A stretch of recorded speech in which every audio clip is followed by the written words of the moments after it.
Hi guys, I wanted to show you a quick video of how we play Around the Empire.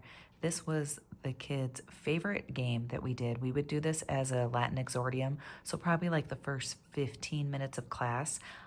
We would just use this as a way to review our vocabulary and try to motivate all the students to keep up with the vocab and their Latin lessons and stuff at home. So this was a fun way to do that. This is an example map. You can see this is meant to be ancient Rome on the map here. And then there's little stops. So you start at Rome where the red star is at, and then you just move along the way as you roll. And I do not know who originally made this. I found it in the Challenge A Directors group on Facebook. Somebody posted it like 3 years ago, but even they said they weren't the original creator. So if anyone knows who the original creator is, I'd love to give them credit. We can put it below. But I do have a link below to this actual map so that you can just find it. It goes to my Google Drive and you can download this. I would print it in color, and then what I did is went ahead and laminated them, and then the kids can just follow along with their dry erase marker where they're at.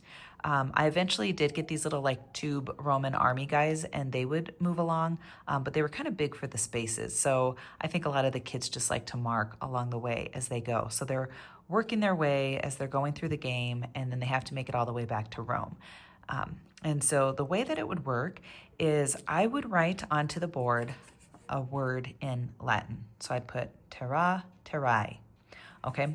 And so I would write that, and then the kids had their dry erase boards, and they would have to write in the English translation to this word. So they might write earth, or they might write land, and then they would turn their boards towards me, and I would see that they were correct. And if they were correct, they would take a 6-sided dice and they would roll it, and that would tell them how many spaces they could go forward. And so it wasn't always just English translation. Sometimes I would say, okay, the word terra, terrae is in which declension? And so they would have to know it was first. Or you might say what gender, M for masculine, F for feminine, and N for neuter. And so they'd have to write that. So sometimes I might give the Latin, and then they would have to tell me or I would give them the English. I would give them the English word, and then they'd have to tell me what it is in Latin. And I'd probably make them do the nominative and the genitive in order to be correct, especially if I was feeling in a mean mood. So that's kind of what they would do. So they would just write out their answers. And when we were early on, the first few weeks of class, we would just use, I would just use my flashcards because I was making flashcards along the way. We use the Jam with Latin in our household. And so that's what I have for my flashcards.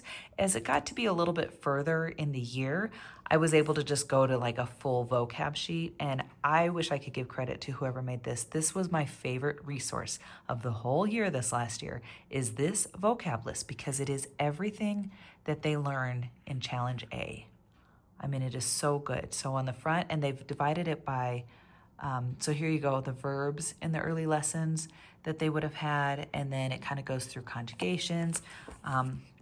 On this side, you can see you have the declensions, so they start with those first declensions, then they start adding second declensions, and they've just grouped them and paired them all together. So whoever made this was a genius, and it's beautiful. It's 2 pages.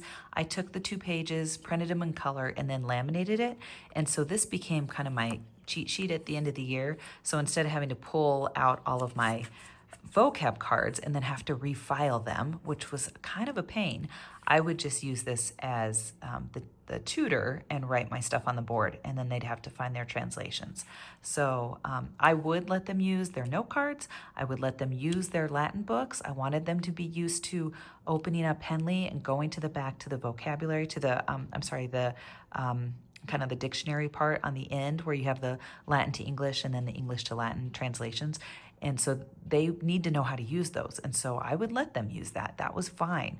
They could still do that and participate. And if I had a kid maybe who couldn't read or write as well, somebody maybe with dyslexia or something, I would pair 2 kids up. And so 2 kids could work together. And then somebody would still get a chance to roll, or they might get a chance to contribute, or they could say an answer to their classmate, and then maybe the classmate would write it on the board. So I tried to find ways that I liked this game because it would let all the kids still play together, and they were excited, and it kept them motivated to keep learning that vocab. I know it's can be hard to get some of your families involved in the Latin part of things. And so this was something everybody wanted to play and they all wanted to succeed. So let's talk a little bit more about this game piece. The first week we just went around and went all the way around, and that was easy enough to do. The second week that we played this, we added in where these little B's are at. B stands for battle. And what that means is if you land, here, this is usually the first one they land on. If you land on a battle, or actually there's one over here, then you can battle with another player, which means you can take your little map and you trade it with another player in the room. And so what started happening is the kids would have their brain books like up here so that they were hiding their maps. They didn't want anybody to know how far along they were.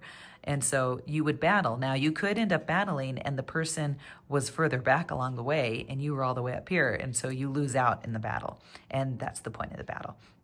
So we added in battles on the second week. And then the third week, we added in these RRs, which I just call risk roll, which means you're going to roll the dice, but it's a risk because I had a container that they couldn't see into and there were 2 dice of different colors. And one color, if they grabbed the dice with the one color, it meant they were going to roll it and go forward. But if they grabbed the other dice with the other color, it meant they had to go backwards, the number of spaces that they rolled. And so that's what risk roll was. And so that's all we had. We just had regular going around, the battles, and the risk roll. And like I said, it would take about 15 minutes in my classroom to get to a first place winner. If we had a little bit more time, maybe we could do a second and third place because we had 7 kids. And that was just a way that we would warm up. And so after I would do this, then I would go into the Latin lesson for the day and we'd go through whatever the new terms or new vocab or the new concepts or whatever they were going to learn in Latin for that week. But this was a great way to do review and the kids were excited. And it was one thing that no matter how much maybe they didn't love Latin, they always loved playing this game. So like I said, I will link to these 2 resources below. And I hope that this blesses you in your classroom too. Thanks.